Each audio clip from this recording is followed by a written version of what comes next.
시아버지의 첫 기일 제사가 끝나기도 전에 정다은은 젓가락을 조용히 상 위에 내려놓고 말했다. 저 이혼하겠습니다. 그 말 한마디에 마포구 성산동의 낡은 단독주택 안은 찬물을 끼얹은 듯 얼어붙었다.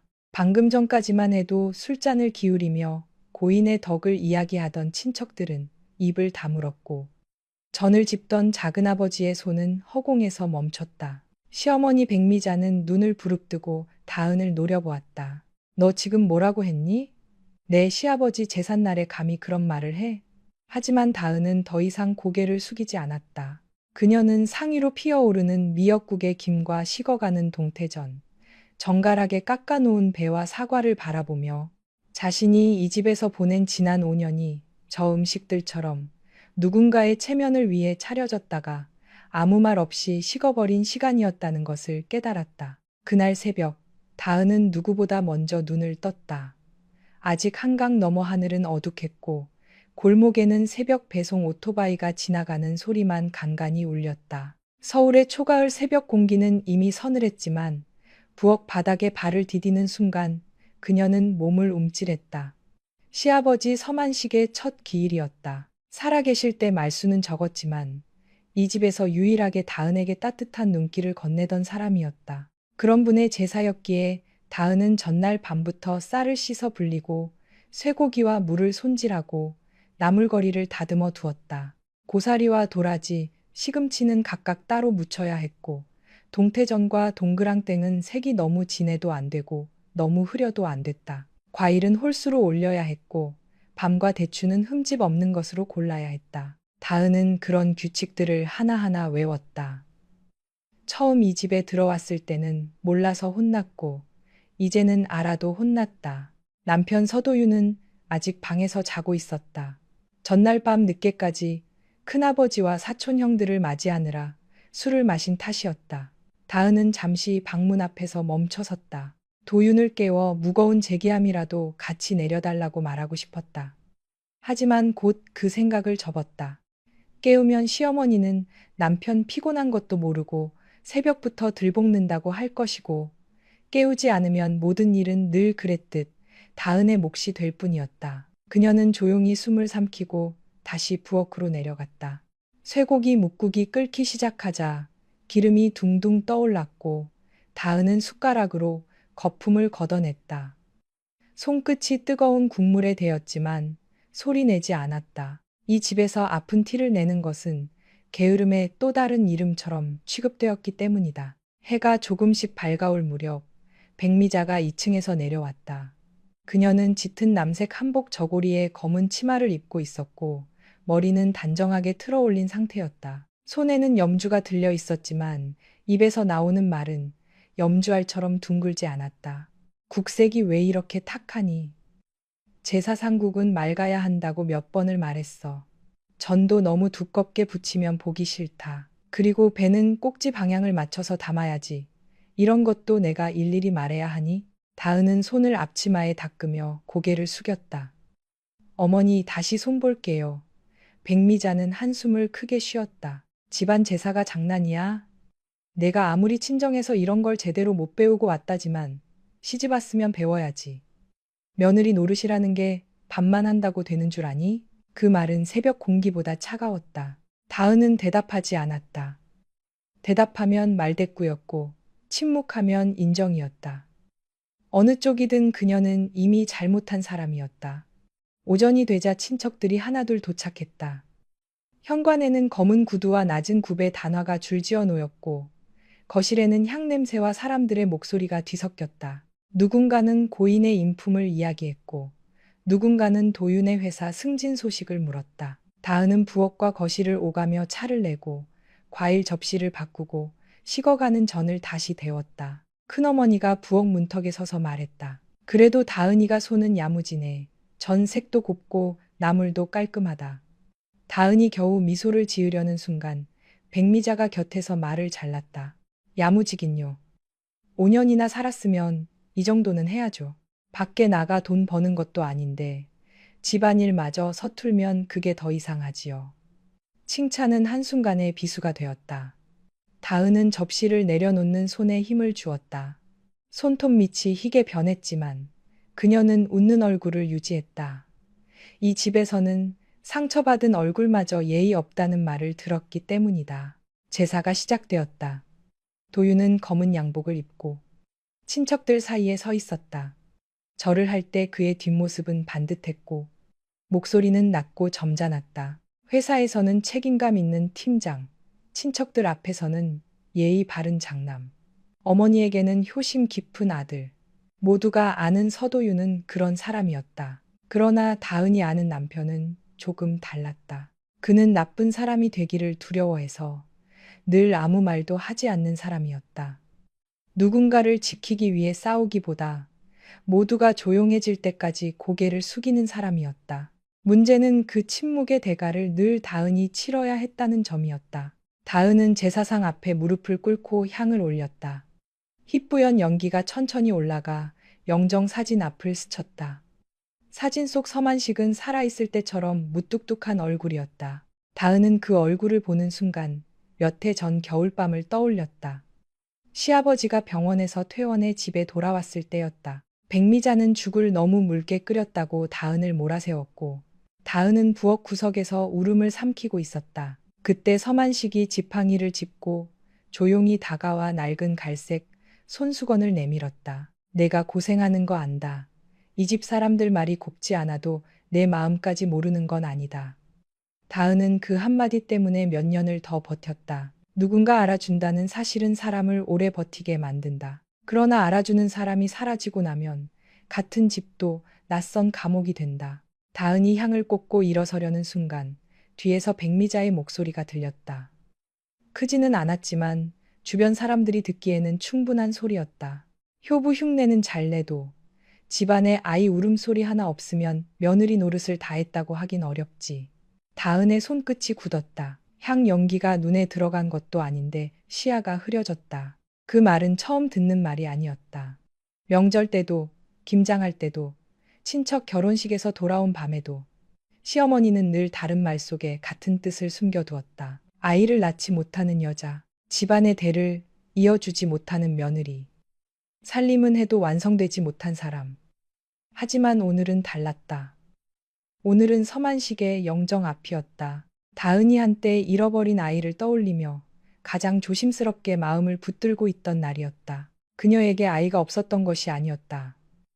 결혼 3년째 되던 봄, 다은은 임신 사실을 알았다. 병원에서 작은 점처럼 보이는 아기집을 확인했을 때 그녀는 그 사진을 오래 바라보았다. 집으로 돌아오는 버스 안에서 창밖 벚꽃이 흩날렸고 다은은 손바닥을 아랫배 위에 올린 채 몰래 웃었다. 도윤에게 어떻게 말할지, 시어머니가 어떤 표정을 지을지, 아이가 태어나면 이 집의 공기가 조금은 달라질지 그런 생각을 했다. 그때만 해도 그녀는 아직 믿고 있었다. 아이가 생기면 자신도 이 집의 진짜 가족으로 받아들여질 수 있을 거라고.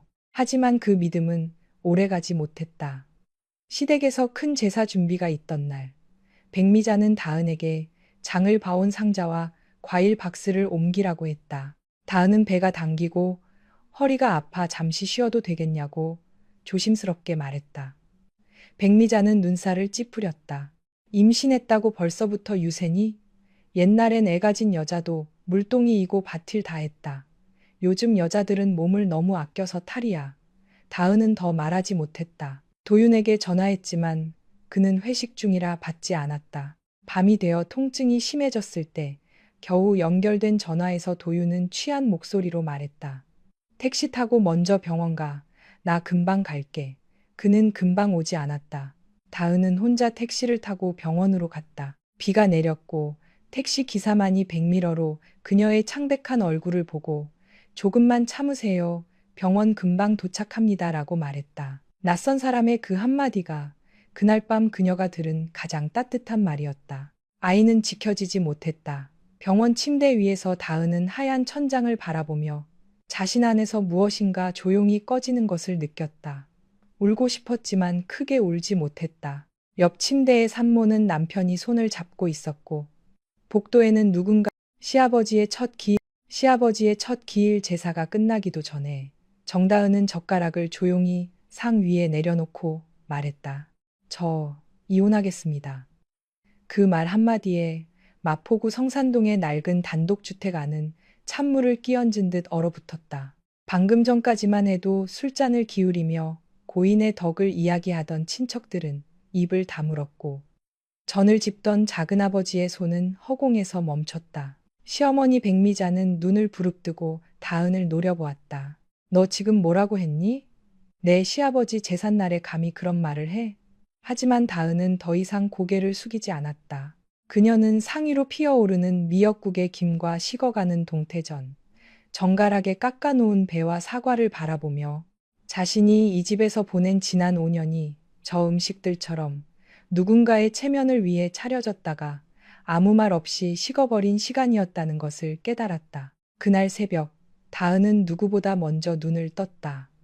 아직 한강 너머 하늘은 어둑했고 골목에는 새벽 배송 오토바이가 지나가는 소리만 간간히 울렸다. 서울의 초가을 새벽 공기는 이미 서늘했지만 부엌 바닥에 발을 디디는 순간 그녀는 몸을 움찔했다.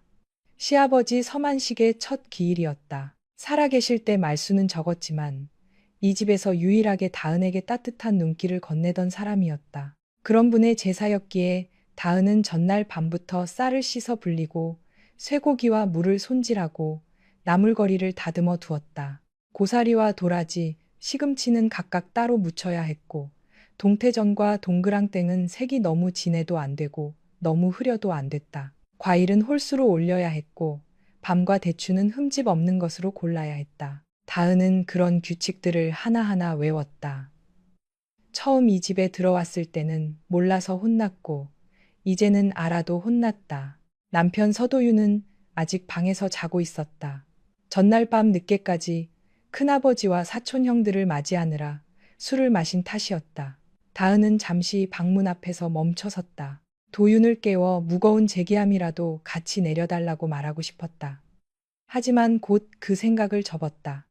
깨우면 시어머니는 남편 피곤한 것도 모르고 새벽부터 들볶는다고 할 것이고 깨우지 않으면 모든 일은 늘 그랬듯 다은의 몫이 될 뿐이었다. 그녀는 조용히 숨을 삼키고 다시 부엌으로 내려갔다. 쇠고기 묵국이 끓기 시작하자 기름이 둥둥 떠올랐고 다은은 숟가락으로 거품을 걷어냈다.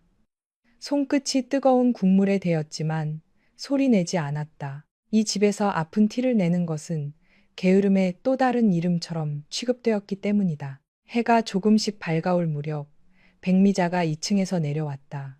그녀는 짙은 남색 한복 저고리에 검은 치마를 입고 있었고 머리는 단정하게 틀어올린 상태였다. 손에는 염주가 들려 있었지만 입에서 나오는 말은 염주알처럼 둥글지 않았다. 국색이 왜 이렇게 탁하니? 제사상국은 맑아야 한다고 몇 번을 말했어. 전도 너무 두껍게 붙이면 보기 싫다. 그리고 배는 꼭지 방향을 맞춰서 담아야지. 이런 것도 내가 일일이 말해야 하니? 다은은 손을 앞치마에 닦으며 고개를 숙였다. 어머니 다시 시아버지의 첫 기일 제사가 끝나기도 전에 정다은은 젓가락을 조용히 상 위에 내려놓고 말했다. 저 이혼하겠습니다. 그 말 한마디에 마포구 성산동의 낡은 단독주택 안은 찬물을 끼얹은 듯 얼어붙었다. 방금 전까지만 해도 술잔을 기울이며 고인의 덕을 이야기하던 친척들은 입을 다물었고 전을 짚던 작은아버지의 손은 허공에서 멈췄다. 시어머니 백미자는 눈을 부릅뜨고 다은을 노려보았다. 너 지금 뭐라고 했니? 내 시아버지 제삿날에 감히 그런 말을 해? 하지만 다은은 더 이상 고개를 숙이지 않았다. 그녀는 상위로 피어오르는 미역국의 김과 식어가는 동태전, 정갈하게 깎아놓은 시아버지의 첫 기일 제사가 끝나기도 전에 정다은은 젓가락을 조용히 상 위에 내려놓고 말했다. 저 이혼하겠습니다. 그 말 한마디에 마포구 성산동의 시아버지의 첫 기일 제사가 끝나기도 전에 정다은은 젓가락을 조용히 상 위에 내려놓고 말했다. 저 이혼하겠습니다.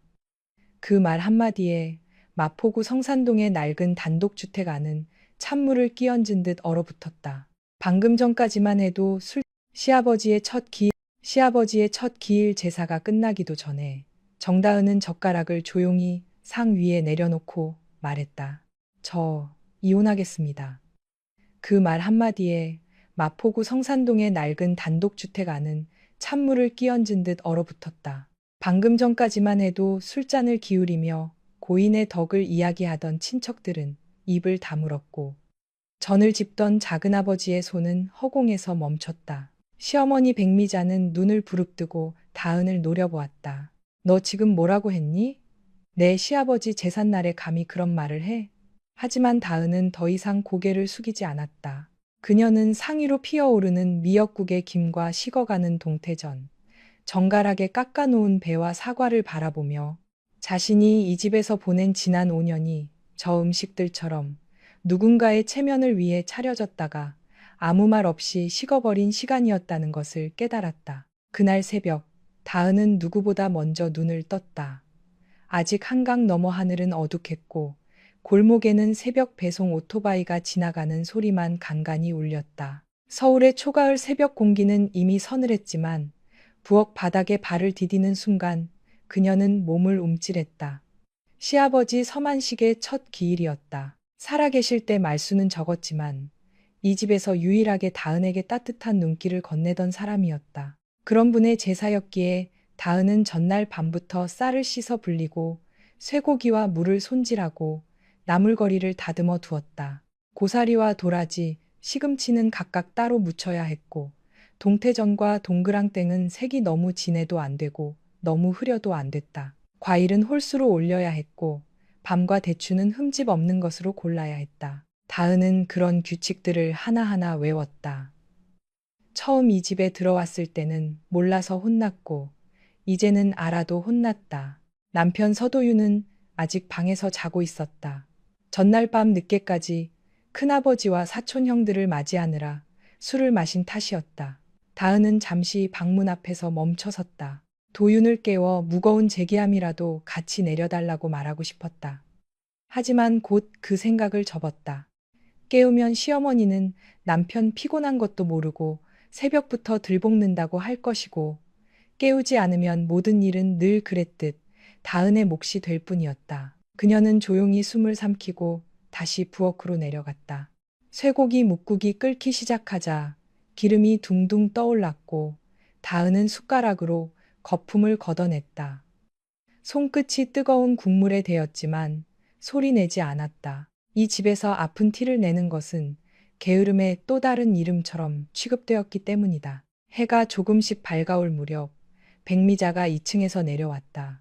그녀는 짙은 남색 한복 저고리에 검은 치마를 입고 있었고 머리는 단정하게 틀어올린 상태였다. 손에는 염주가 들려 있었지만 입에서 나오는 말은 염주알처럼 둥글지 않았다. 국색이 왜 이렇게 탁하니? 제사상국은 맑아야 한다고 몇 번을 말했어. 전도 너무 두껍게 붙이면 보기 싫다. 그리고 배는 꼭지 방향을 맞춰서 담아야지. 이런 것도 내가 일일이 말해야 하니? 다은은 손을 앞치마에 닦으며 고개를 숙였다. 어머니 다시 손 볼게요. 백미자는 한숨을 크게 쉬었다. 집안 제사가 장난이야? 내가 아무리 친정에서 이런 걸 제대로 못 배우고 왔다지만 시집 왔으면 배워야지. 며느리 노릇이라는 게 밥만 한다고 되는 줄 아니? 그 말은 새벽 공기보다 차가웠다. 다은은 대답하지 않았다. 대답하면 말대꾸였고 침묵하면 인정이었다. 어느 쪽이든 그녀는 이미 잘못한 사람이었다. 오전이 되자 친척들이 하나둘 도착했다. 현관에는 검은 구두와 낮은 굽의 단화가 줄지어 놓였고 거실에는 향냄새와 사람들의 목소리가 뒤섞였다. 누군가는 고인의 인품을 이야기했고 누군가는 도윤의 회사 승진 소식을 물었다. 다은은 부엌과 거실을 오가며 차를 내고 과일 접시를 바꾸고 식어가는 전을 다시 데웠다. 큰어머니가 부엌 문턱에 서서 말했다. 그래도 다은이가 손은 야무지네. 전 색도 곱고 나물도 깔끔하다. 다은이 겨우 미소를 지으려는 순간 백미자가 곁에서 말을 잘랐다. 야무지긴요. 5년이나 살았으면 이 정도는 해야죠. 밖에 나가 돈 버는 것도 아닌데 집안일마저 서툴면 그게 더 이상하지요. 칭찬은 한순간에 비수가 되었다. 다은은 접시를 내려놓는 손에 힘을 주었다. 손톱 밑이 시아버지의 첫 기 시아버지의 첫 기일 제사가 끝나기도 전에 정다은은 젓가락을 조용히 상 위에 내려놓고 말했다. 저 이혼하겠습니다. 그 말 한마디에 마포구 성산동의 낡은 단독주택 안은 찬물을 끼얹은 듯 얼어붙었다. 방금 전까지만 해도 술잔을 기울이며 고인의 덕을 이야기하던 친척들은 입을 다물었고 전을 짚던 작은아버지의 손은 허공에서 멈췄다. 시어머니 백미자는 눈을 부릅뜨고 다은을 노려보았다. 너 지금 뭐라고 했니? 내 시아버지 제삿날에 감히 그런 말을 해? 하지만 다은은 더 이상 고개를 숙이지 않았다. 그녀는 상위로 피어오르는 미역국의 김과 식어가는 동태전, 정갈하게 깎아놓은 배와 사과를 바라보며 자신이 이 집에서 보낸 지난 5년이 저 음식들처럼 누군가의 체면을 위해 차려졌다가 아무 말 없이 식어버린 시간이었다는 것을 깨달았다. 그날 새벽, 다은은 누구보다 먼저 눈을 떴다. 아직 한강 너머 하늘은 어둑했고 골목에는 새벽 배송 오토바이가 지나가는 소리만 간간히 울렸다. 서울의 초가을 새벽 공기는 이미 서늘했지만 부엌 바닥에 발을 디디는 순간 그녀는 몸을 움찔했다.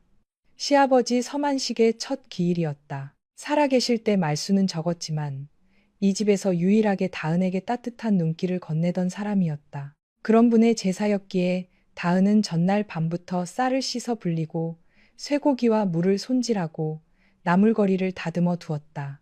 고사리와 도라지, 시금치는 각각 따로 무쳐야 했고 동태전과 동그랑땡은 색이 너무 진해도 안 되고 너무 흐려도 안 됐다. 과일은 홀수로 올려야 했고 밤과 대추는 흠집 없는 것으로 골라야 했다. 다은은 그런 규칙들을 하나하나 외웠다.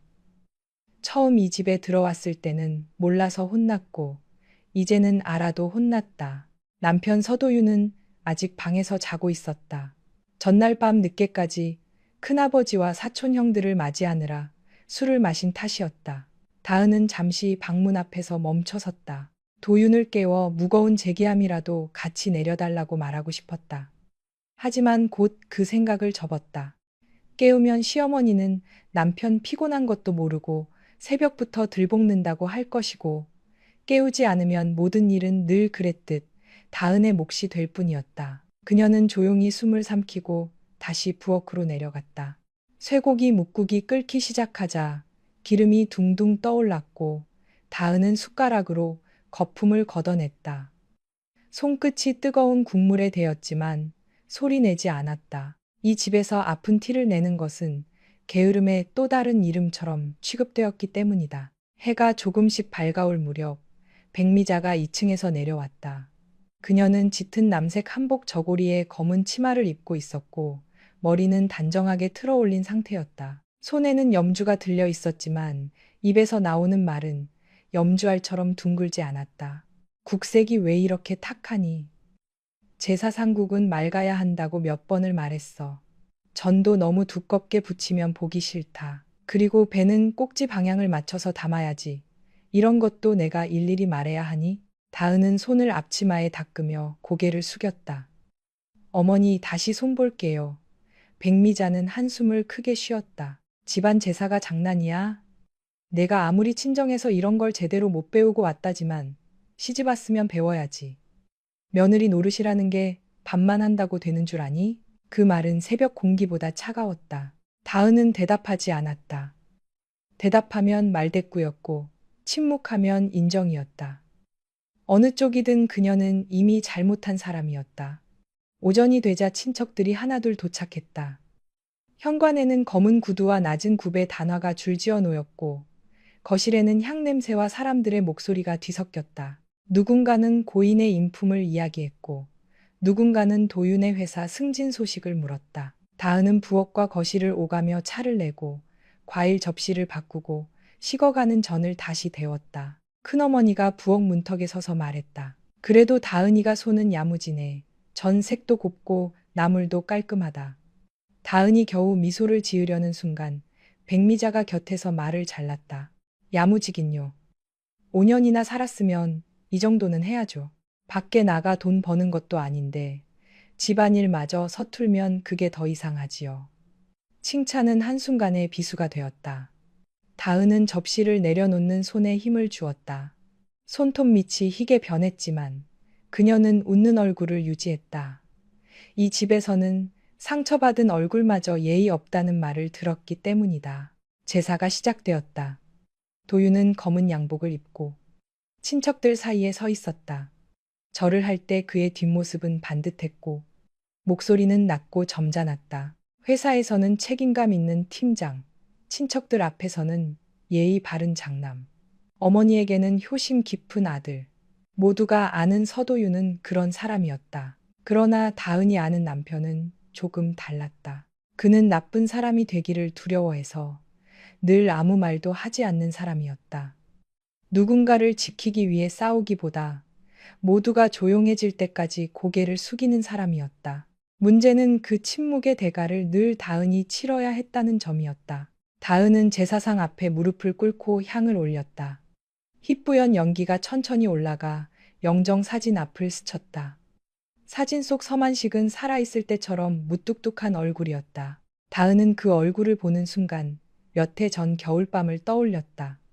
시아버지가 병원에서 퇴원해 집에 돌아왔을 때였다. 백미자는 죽을 너무 묽게 끓였다고 다은을 몰아세웠고 다은은 부엌 구석에서 울음을 삼키고 있었다. 그때 서만식이 지팡이를 짚고 조용히 다가와 낡은 갈색 손수건을 내밀었다. 내가 고생하는 거 안다. 이 집 사람들 말이 곱지 않아도 내 마음까지 모르는 건 아니다. 다은은 그 한마디 때문에 몇 년을 더 버텼다. 누군가 알아준다는 사실은 사람을 오래 버티게 만든다. 그러나 알아주는 사람이 사라지고 나면 같은 집도 낯선 감옥이 된다. 다은이 향을 꽂고 일어서려는 순간 뒤에서 백미자의 목소리가 들렸다.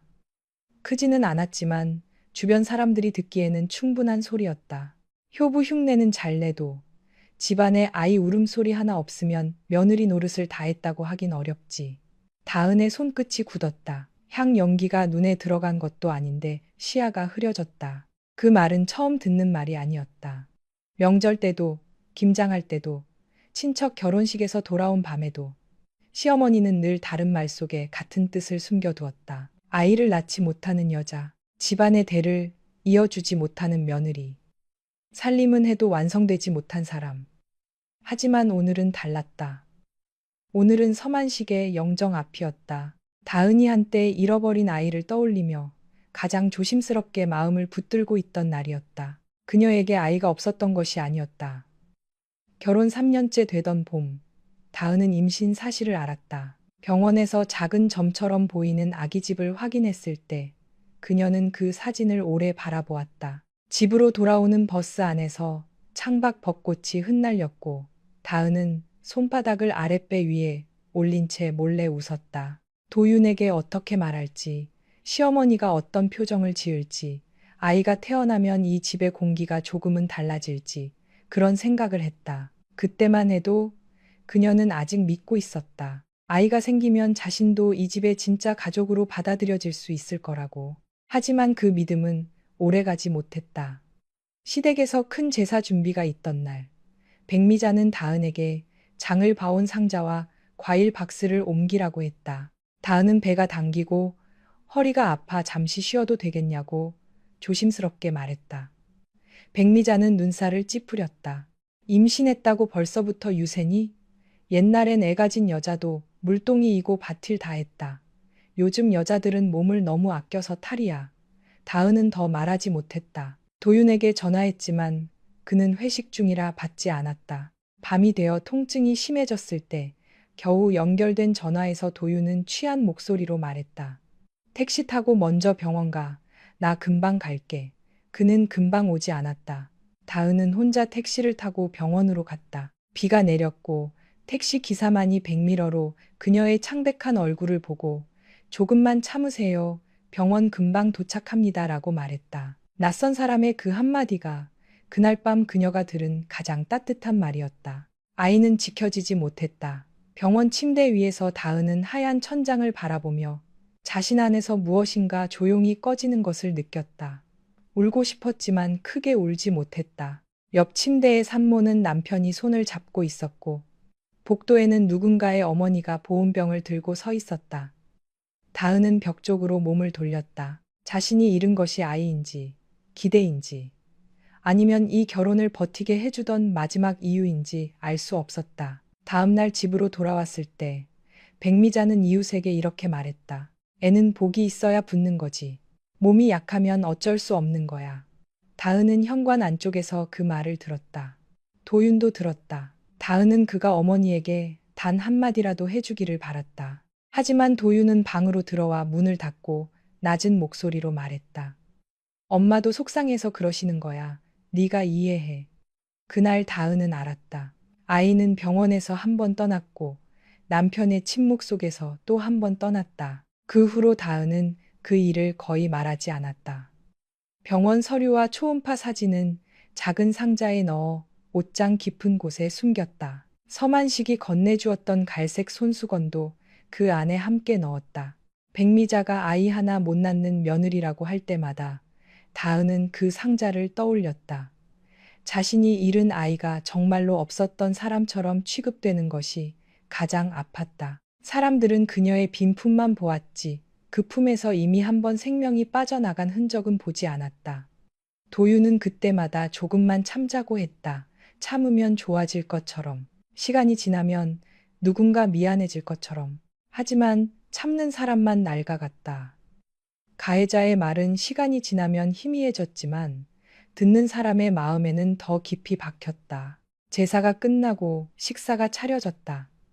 거실에는 두 개의 낮은 상이 놓였고 친척들이 둘러앉았다. 동태전, 잡채, 갈비찜, 나물, 김치, 생선구이, 탕국이 차례로 올라왔다. 다은은 마지막으로 밥그릇을 나르며 자리에 앉지도 못한 채 상 옆에 서 있었다. 큰어머니가 술잔을 내려놓으며 말했다. 도윤이도 이제 마흔이 다 되어 가는데 아이 소식은 아직이니?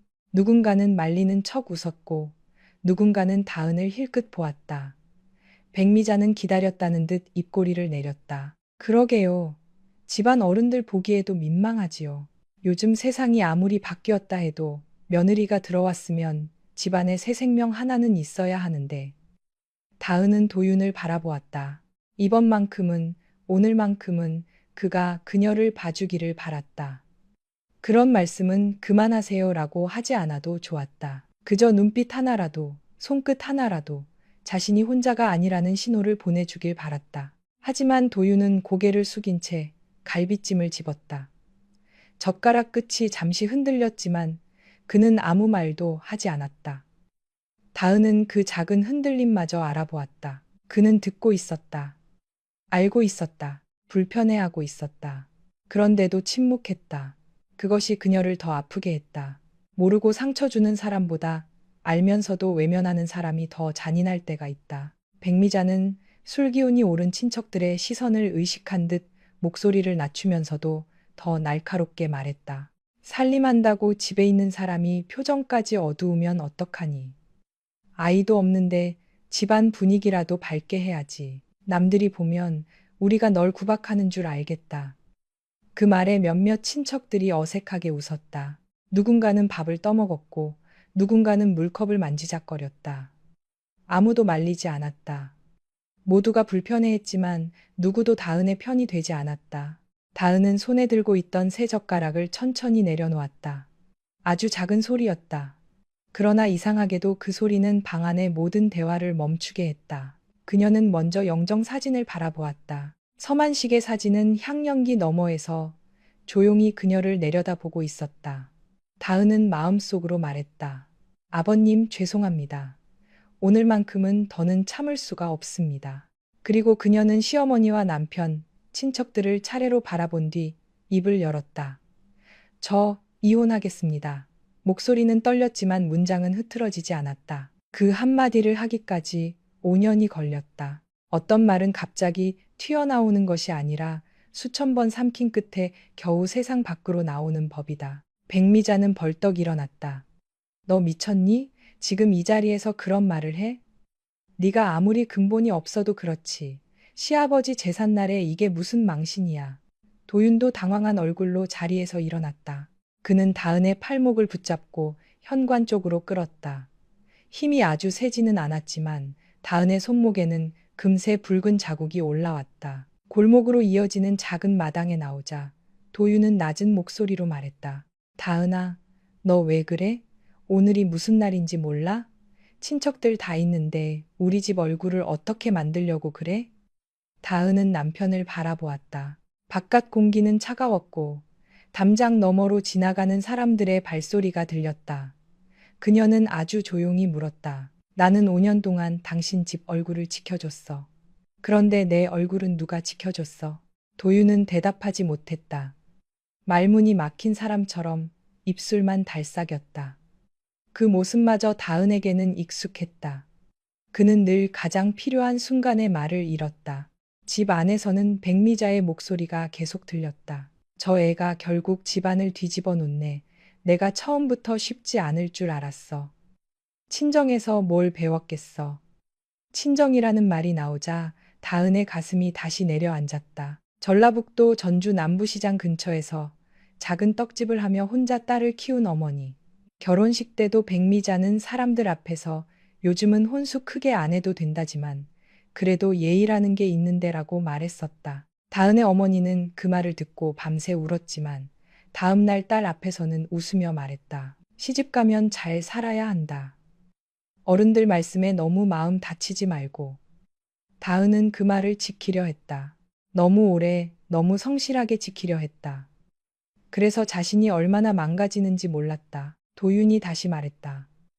일단 들어가서 얘기하자. 지금은 네가 감정적이야. 다은은 천천히 고개를 저었다. 나는 오늘 처음으로 감정적인 게 아니야. 오히려 처음으로 정신이 맑아. 그 말에 도윤의 얼굴이 굳었다. 다은은 자신의 손목을 그의 손에서 빼냈다. 붉은 자국이 남아 있었지만 이상하게도 아프지 않았다. 더 깊은 곳에서 이미 너무 오래 아팠기 때문일지도 몰랐다. 그녀는 다시 집 안으로 들어갔다. 친척들의 시선이 일제히 그녀에게 쏠렸다. 누군가는 혀를 찾고 누군가는 눈을 피했다. 다은은 부엌으로 가 앞치마를 풀었다. 새벽부터 몸에 두르고 있던 앞치마에는 기름 냄새와 국물 자국, 땀 냄새가 배어 있었다. 그녀는 그것을 아무렇게나 던지지 않았다. 깨끗하게 접어 부엌 문턱 위에 올려놓았다. 마지막까지 예의를 지키고 싶어서가 아니었다. 자신이 이 집에서 했던 모든 노동이 아무 의미 없었던 것이 아님을 적어도 자신만은 알아주고 싶었기 때문이다. 방으로 올라가 작은 가방 하나를 챙겼다.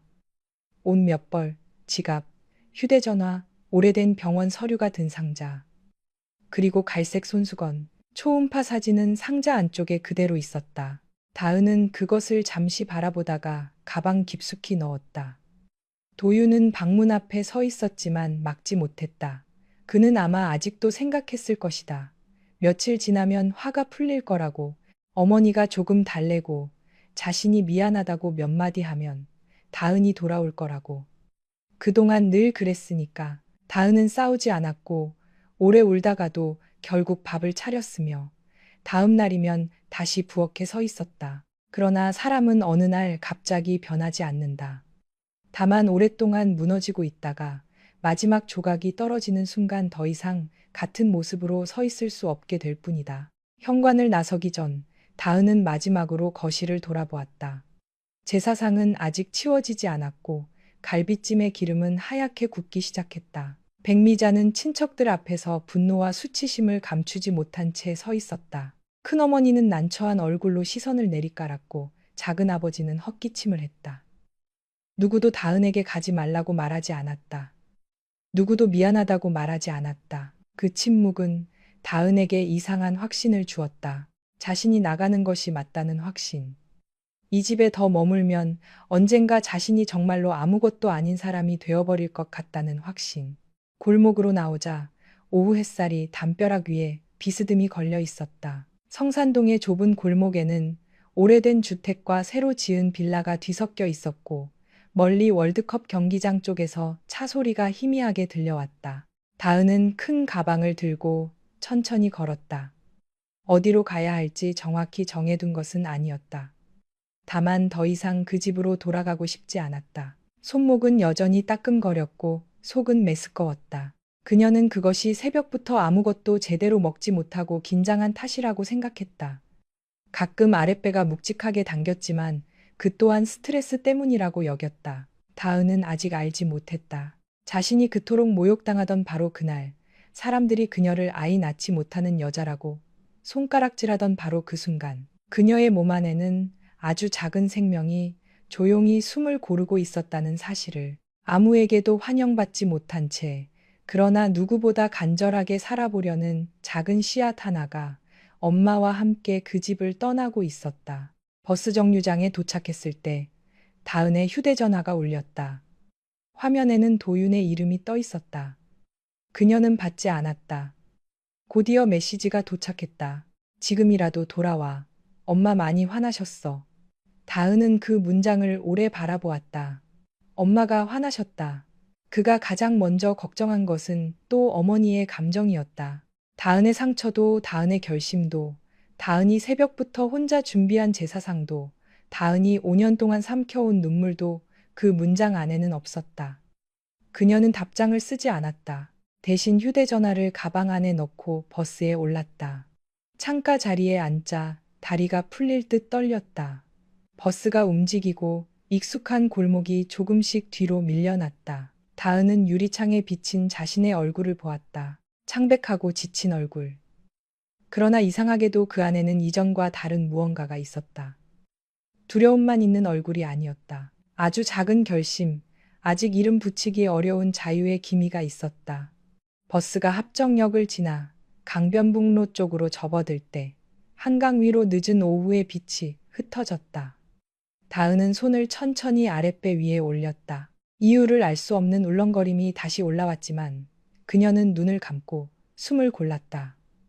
오늘 그녀는 결혼을 끝내겠다고 말했다. 누군가는 그녀를 무례한 며느리라고 부를 것이고 누군가는 참을성 없는 여자라고 할 것이다.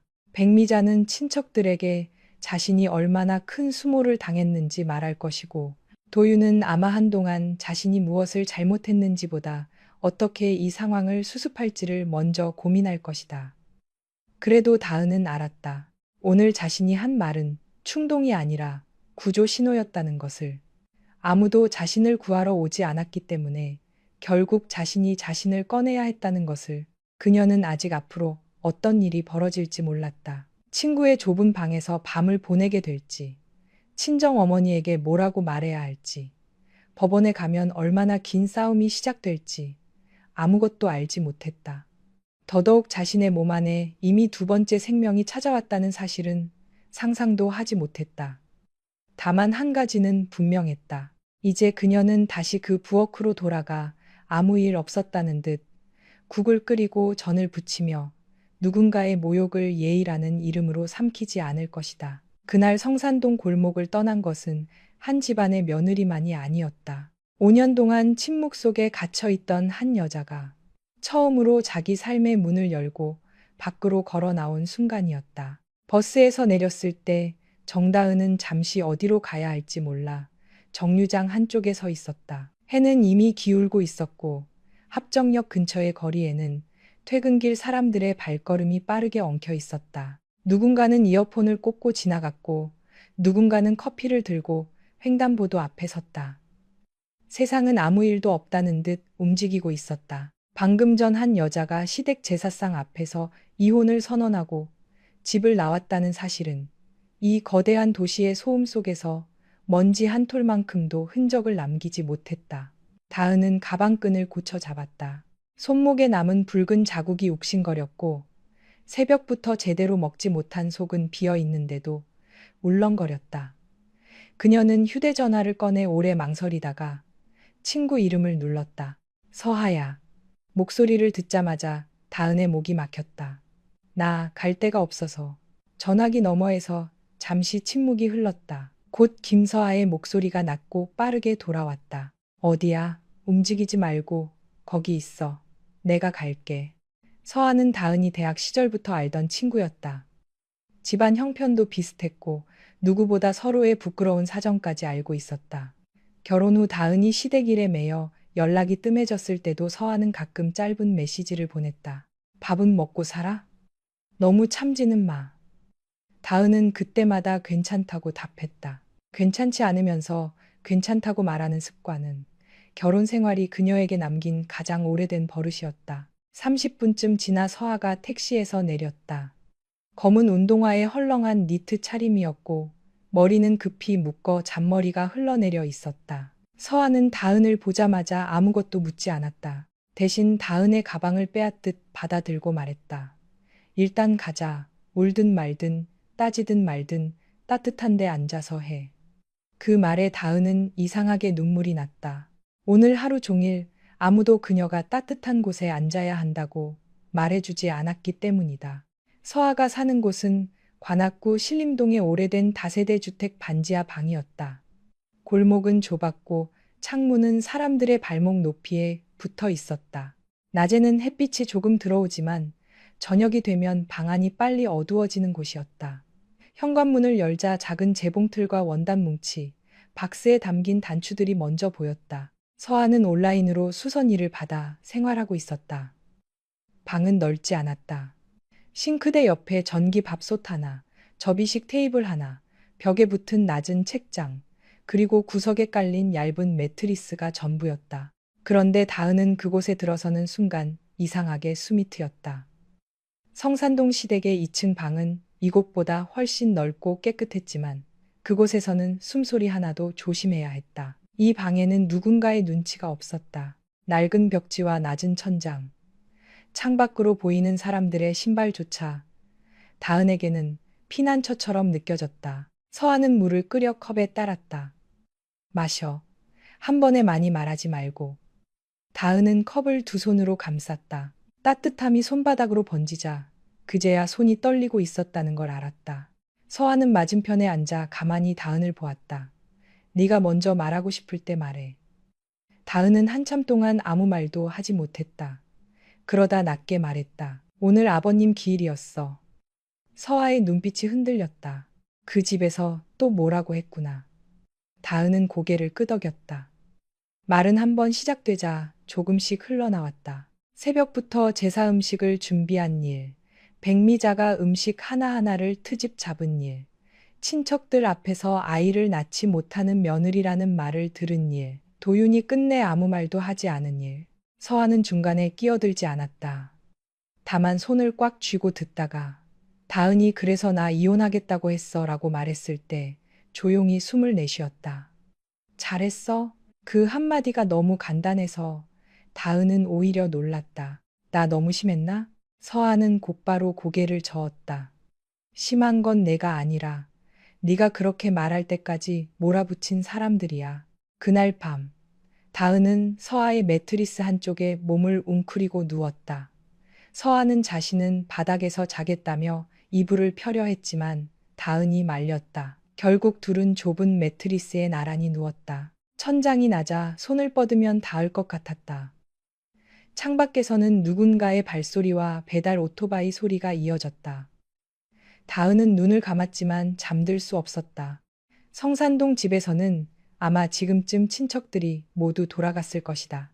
백미자는 도윤에게 자신이 얼마나 망신을 당했는지 말하고 있을 것이고 도윤은 피곤한 얼굴로 고개를 숙이며 제가 잘 말해 볼게요 라고 했을 것이다. 그 장면이 너무 선명해서 다은은 가슴이 답답했다. 서아가 어둠 속에서 말했다. 다은아, 내일 아침에 일어나면 같이 서류부터 정리하자. 감정 식기 전에. 그 사람들 다시 부드럽게 말하면 너 또 흔들릴 수 있어. 다은은 대답 대신 손을 가방 위에 올렸다. 그 안에는 오래된 초음파 사진과 병원 서류, 갈색 손수건이 있었다. 흔들릴 수 있다는 말을 부정하지 못하는 자신이 미웠다. 다음 날 아침.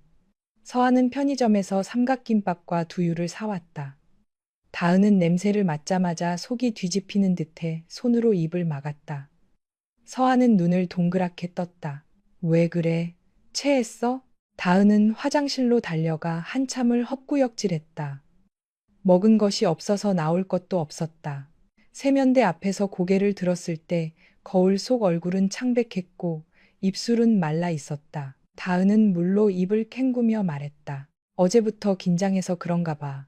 서아는 의심스러운 얼굴로 그녀를 보았지만 더 묻지 않았다. 둘은 낮은 테이블에 앉아 이혼 절차를 검색했다. 협의 이혼 조정, 재산 분할, 위자료, 혼인관계 증명서, 주민등록 등본 같은 낯선 단어들이 화면에 줄지어 떴다. 다은은 그 단어들을 보며 이상한 기분을 느꼈다. 결혼은 한때 축복이라는 이름으로 시작되었는데 끝날 때는 서류와 도장과 접수 번호가 필요했다. 하지만 그 차가운 절차가 오히려 다은에게는 현실감을 주었다. 이제 울기만 하는 시간이 아니라 움직여야 하는 시간이 온 것이다. 서아는 흰 종이를 꺼내 다은 앞에 놓았다. 네가 원하는 걸 먼저 써봐. 재산 필요 없다. 위자료도 모르겠다. 그냥 끝내고 싶다. 이런 식으로라도. 다은은 펜을 들었지만 첫 글자를 쓰기까지 오래 걸렸다. 이혼이라는 단어는 입 밖으로 냈을 때보다 종이에 쓸 때 더 무거웠다. 그녀는 천천히 적기 시작했다. 결혼기간 5년, 별거 시작일, 이혼 의사 있음. 시댁으로부터 지속적인 모욕과 정서적 압박, 남편의 방관, 아이를 잃은 이후에도 반복된 비난, 문장 하나하나가 마치 굳은 살을 벗겨내는 것처럼 아팠다. 서아는 옆에서 필요한 서류 목록을 적어주다가 갑자기 물었다. 도윤 씨한테 임신했던 거 제대로 말한 적 있어? 다은은 펜을 멈췄다. 알아. 그런데 모르는 것 같아. 그게 무슨 말이야? 다은은 잠시 숨을 고른 뒤 말했다.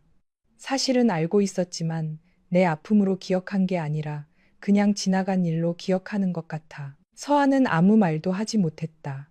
어떤 무심함은 설명하기가 더 어렵다. 모르는 사람보다 알고도 가볍게 넘긴 사람이 사람을 더 외롭게 만든다. 오후가 되자 집주인 아주머니가 문을 두드렸다. 같은 건물 1층에 사는 오춘자였다.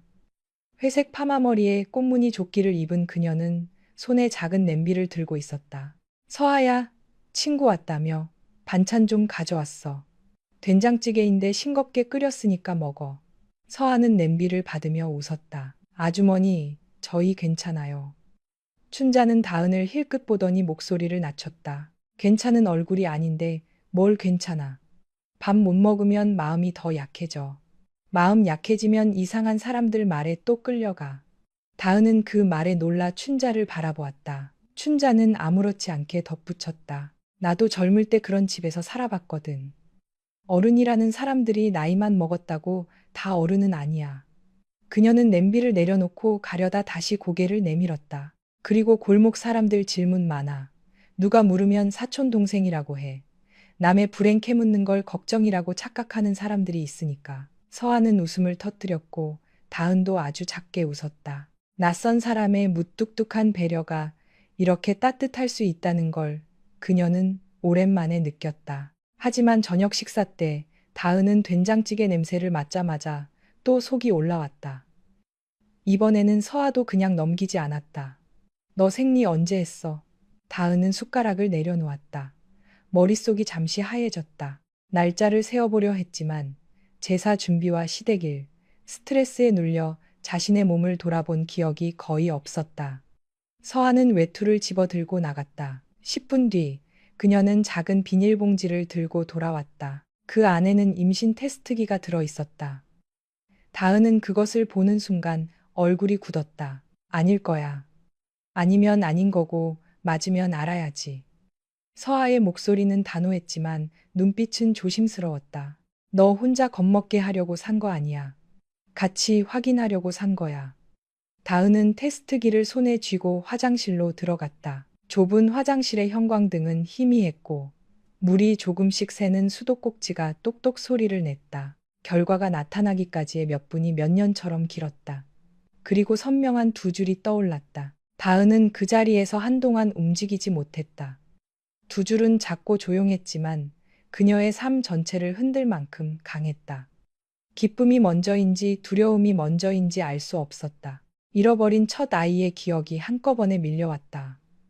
병원 침대, 차가운 복도, 받지 않던 전화, 백미자의 말, 도윤의 침묵, 그 모든 것 위로 지금 막 찾아온 생명이 조심스럽게 발을 디디고 있었다. 다은은 손을 아랫배에 올렸다. 아직 아무것도 느껴지지 않았다. 너무 작아서 존재한다는 사실조차 믿기 어려웠다. 하지만 테스트기 위에 두 줄은 분명했다. 그녀는 문을 열고 나왔다. 서아는 다은의 얼굴을 보자마자 알았다. 맞아? 다은은 고개를 끄덕였다.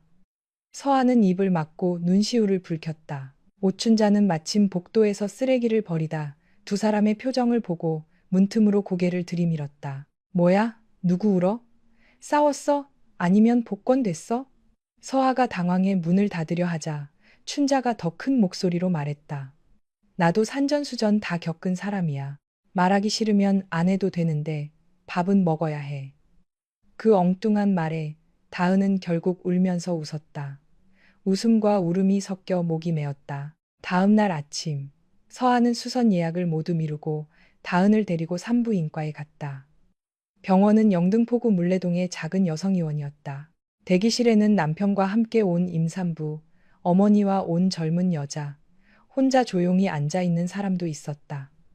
벽에는 태아 초음파 사진과 임신 주수별 안내문이 붙어 있었다. 다은은 번호표를 손에 쥔 채 계속 손가락을 만지작거렸다. 서하는 옆에서 일부러 가벼운 말을 했다. 의사가 뭐라고 하든 내가 옆에 있을 거야. 혹시 나가서 누구를 때려야 하면 그것도 내가 할게. 다은은 작게 웃었다. 그런 말 하지 마. 그럼 누구를 째려보는 것까지만 할게. 서하의 농담은 서툴렀지만 다은의 긴장을 조금 풀어주었다. 드디어 이름이 불리고 다은은 진료실로 들어갔다. 의사는 차분한 중년 여성으로 차트를 보며 조심스럽게 물었다. 이전에 유산 경험이 있으시네요. 다은은 고개를 끄덕였다. 의사는 더 캐묻지 않았다. 그럼 이번에는 더 조심해야 합니다. 스트레스도 줄이셔야 하고요. 검사 후 의사는 모니터를 가리켰다. 임신은 맞고 대략 5주에서 6주 사이로 보입니다. 아기집은 자궁 안에 잘 자리 잡았어요. 아직 아주 초기라서 무리하지 않는 게 중요합니다. 다은은 화면을 바라보았다. 검은 공간 속 작은 점. 예전에도 본 적 있는 모습이었다. 그때 그녀는 시아버지의 첫 기일 제사가 끝나기도 전에 정다은은 젓가락을 조용히 상 위에 내려놓고 말했다. 저 이혼하겠습니다.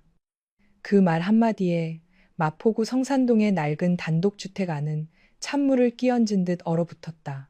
방금 전까지만 해도 술잔을 기울이며 고인의 덕을 이야기하던 친척들은 입을 다물었고 전을 짚던 작은아버지의 손은 허공에서 멈췄다. 시어머니 백미자는 눈을 부릅뜨고 다은을 노려보았다. 너 지금 뭐라고 했니? 내 시아버지 제삿날에 감히 그런 말을 해? 하지만 다은은 더 이상 고개를 숙이지 않았다. 그녀는 상위로 피어오르는 미역국의 김과 식어가는 동태전, 정갈하게 깎아놓은 배와 사과를 바라보며 자신이 이 집에서 보낸 지난 5년이 저 음식들처럼 누군가의 체면을 위해 차려졌다가 아무 말 없이 식어버린 시간이었다는 것을 깨달았다. 그날 새벽, 다은은 누구보다 먼저 눈을 떴다.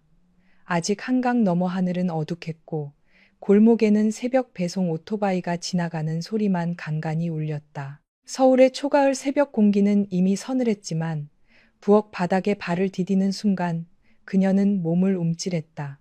시아버지 서만식의 첫 기일이었다. 살아계실 때 말수는 적었지만 이 집에서 유일하게 다은에게 따뜻한 눈길을 건네던 사람이었다. 그런 분의 제사였기에 다은은 전날 밤부터 쌀을 씻어 불리고 쇠고기와 물을 손질하고 나물거리를 다듬어 두었다. 고사리와 도라지, 시금치는 각각 따로 무쳐야 했고 동태전과 동그랑땡은 색이 너무 진해도 안 되고 너무 흐려도 안 됐다. 과일은 홀수로 올려야 했고 밤과 대추는 흠집 없는 것으로 골라야 했다. 다은은 그런 규칙들을 하나하나 외웠다. 처음 이 집에 들어왔을 때는 몰라서 혼났고 이제는 알아도 혼났다. 남편 서도윤은 아직 방에서 자고 있었다. 전날 밤 늦게까지 큰아버지와 사촌 형들을 맞이하느라 술을 마신 탓이었다. 다은은 잠시 방문 앞에서 멈춰섰다. 도윤을 깨워 무거운 제기함이라도 같이 내려달라고 말하고 싶었다. 하지만 곧 그 생각을 접었다. 깨우면 시어머니는 남편 피곤한 것도 모르고 새벽부터 들볶는다고 할 것이고 깨우지 않으면 모든 일은 늘 그랬듯 다은의 몫이 될 뿐이었다. 그녀는 조용히 숨을 삼키고 다시 부엌으로 내려갔다. 쇠고기 묵국이 끓기 시작하자 기름이 둥둥 떠올랐고 다은은 숟가락으로 거품을 걷어냈다. 손끝이 뜨거운 국물에 데였지만 소리 내지 않았다. 이 집에서 아픈 티를 내는 것은 게으름의 또 다른 이름처럼 취급되었기 때문이다. 해가 조금씩 밝아올 무렵 백미자가 2층에서 내려왔다. 그녀는 짙은 남색 한복 저고리에 검은 치마를 입고 있었고 머리는 단정하게 틀어올린 상태였다. 손에는 염주가 들려 있었지만 입에서 나오는 말은 염주알처럼 둥글지 않았다. 국색이 왜 이렇게 탁하니? 제사상국은 맑아야 한다고 몇 번을 말했어. 전도 너무 두껍게 붙이면 보기 싫다. 그리고 배는 꼭지 방향을 맞춰서 담아야지. 이런 것도 내가 일일이 말해야 하니? 다은은 손을 앞치마에 닦으며 고개를 숙였다. 어머니 다시 손 볼게요. 백미자는 한숨을 크게 쉬었다. 집안 제사가 장난이야? 내가 아무리 친정에서 이런 걸 제대로 못 배우고 왔다지만 시집 왔으면 배워야지. 며느리 노릇이라는 게 밥만 한다고 되는 줄 아니? 그 말은 새벽 공기보다 차가웠다. 다은은 대답하지 않았다. 대답하면 말대꾸였고 침묵하면 인정이었다. 어느 쪽이든 그녀는 이미 잘못한 사람이었다. 오전이 되자 친척들이 하나둘 도착했다. 현관에는 검은 구두와 낮은 굽의 단화가 줄지어 놓였고 거실에는 향냄새와 사람들의 목소리가 뒤섞였다. 누군가는 고인의 인품을 이야기했고 누군가는 도윤의 회사 승진 소식을 물었다. 다은은 부엌과 거실을 오가며 차를 내고 과일 접시를 바꾸고 식어가는 전을 다시 데웠다. 큰어머니가 부엌 문턱에 서서 말했다. 그래도 다은이가 손은 야무지네. 전 색도 곱고 나물도 깔끔하다. 다은이 겨우 미소를 지으려는 순간 백미자가 곁에서 말을 잘랐다. 야무지긴요. 5년이나 살았으면 이 정도는 해야죠. 밖에 나가 돈 버는 것도 아닌데 집안일마저 서툴면 그게 더 이상하지요.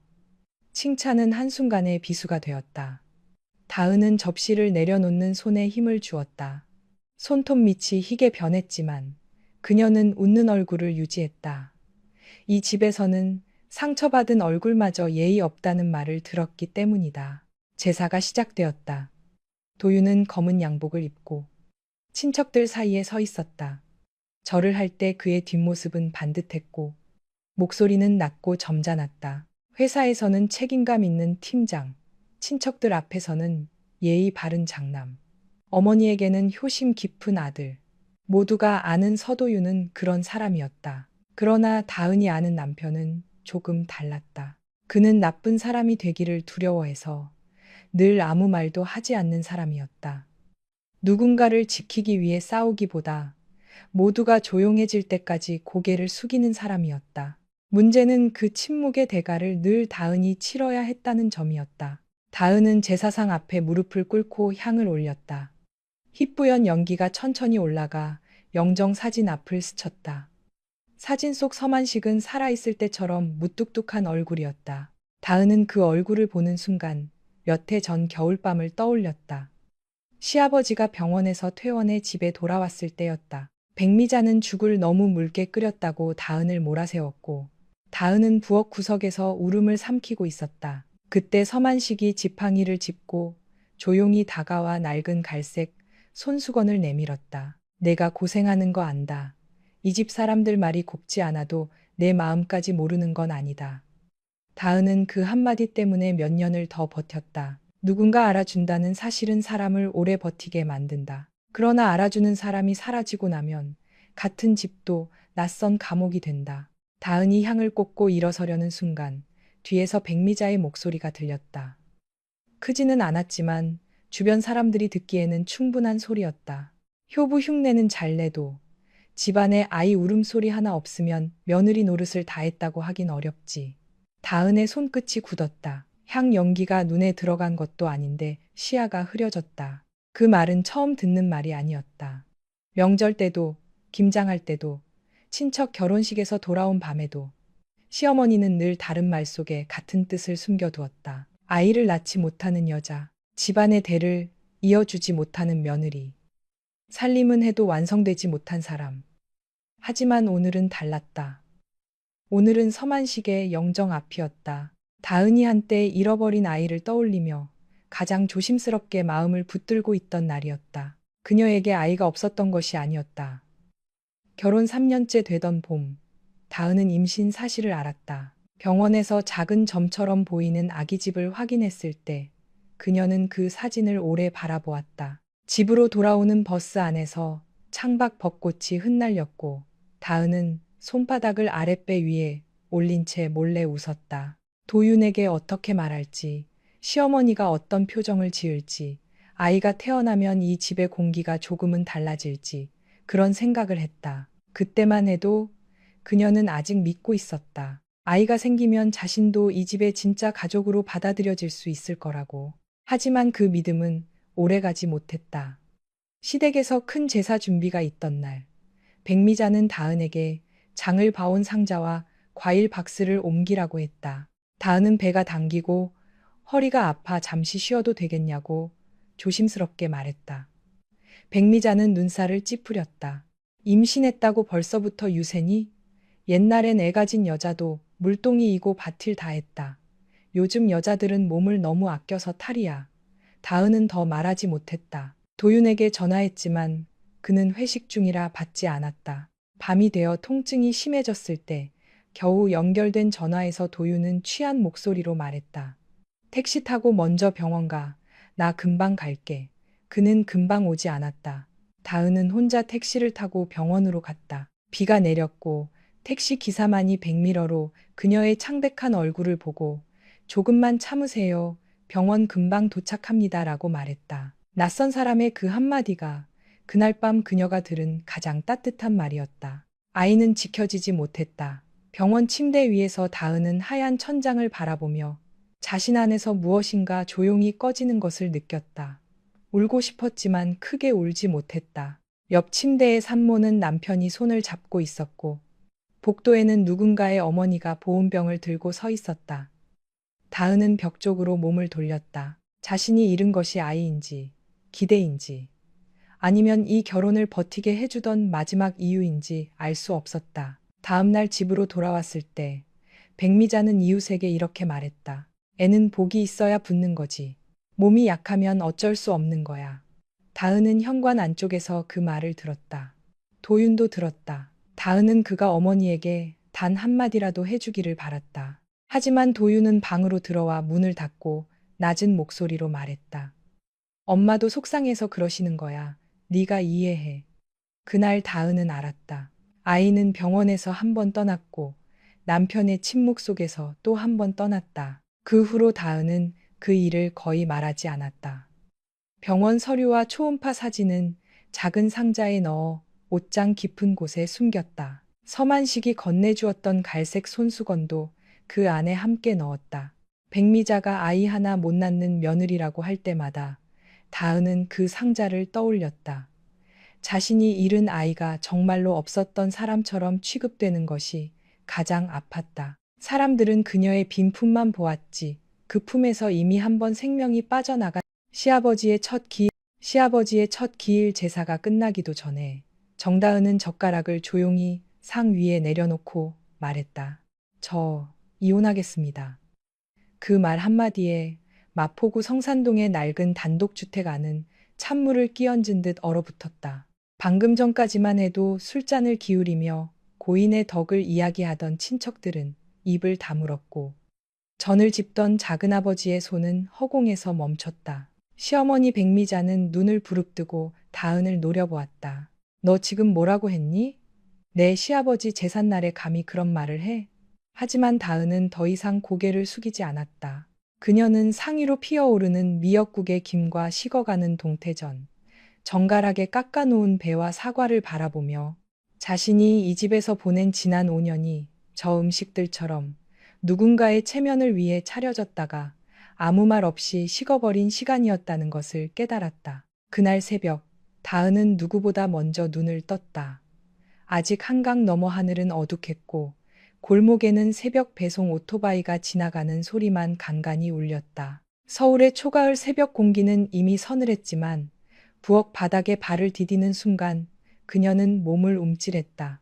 시아버지 서만식의 첫 기일이었다. 살아계실 때 말수는 적었지만 이 집에서 유일하게 다은에게 따뜻한 눈길을 건네던 사람이었다. 그런 분의 제사였기에 다은은 전날 밤부터 쌀을 씻어 불리고 쇠고기와 물을 손질하고 나물거리를 다듬어 두었다.